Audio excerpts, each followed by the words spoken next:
दोस्तों, स्वागत है आपका बुद्ध ज्ञान स्टोरी में। सुनिए दोस्तों, गौतम बुद्ध की कहानी ज्ञान से हुई मोक्ष की प्राप्ति। एक दिन की बात है, महात्मा बुद्ध अपने शिष्यों के साथ कुटिया में बैठे थे और ज्ञान चर्चा का विषय आरंभ था। शिष्यों के आग्रह पर उन्होंने एक कहानी आरंभ की।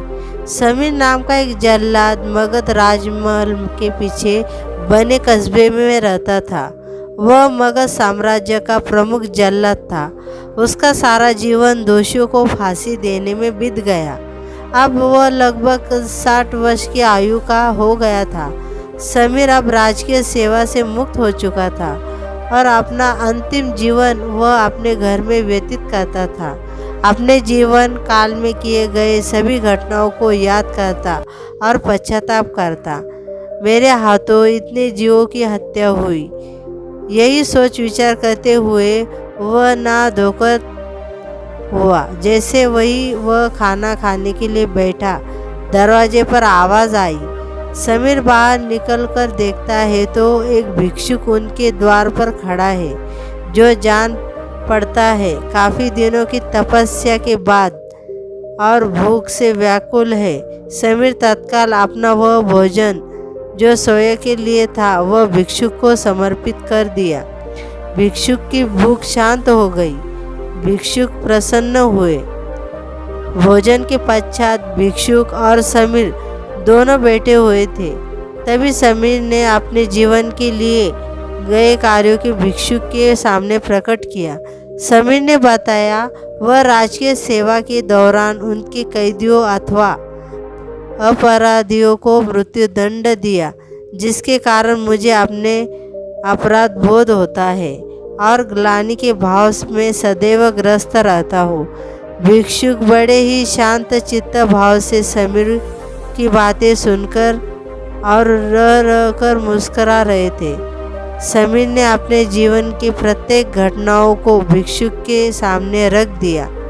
समीर की सभी बातें समाप्त होने के बाद भिक्षुक ने उसे दोनों हाथों से उठाया और हृदय से लगा लिया। कहा, बस तुमने यह सब क्या स्वयं किया या फिर किसी के आदेश के कारण? समीर बोल पड़ा, यह सब सिद्ध होने के बाद राजा के आदेश पर यही मैंने मृत्यु दंड दिया। बस तो फिर तुम दोषी कैसे हुए? तुमने तो अपने स्वामी के आदेशों का पालन किया। ऐसा कहते हुए भिक्षुक ने समीर को धम्म उपदेश के बाद सुनाया।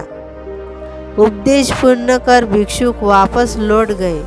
समीर जैसे ही भिक्षुक को विदा कर वापस आता है, उसकी मृत्यु हो जाती है, जिसके अपराध उसे मोक्ष की प्राप्ति होती है। कहानी अंत कर महात्मा बुद्ध शांत हुए। महात्मा बुद्ध के शिष्य इस पूरी घटना को ध्यानपूर्वक सुन रहे थे।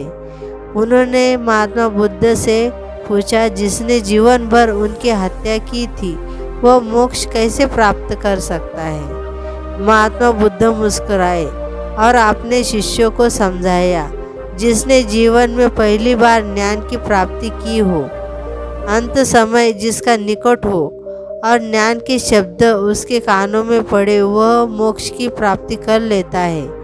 महात्मा बुद्ध ने बताया, हजारों शब्दों के उपदेश व्यर्थ है जब तक व्यक्ति का मन शांत न हो।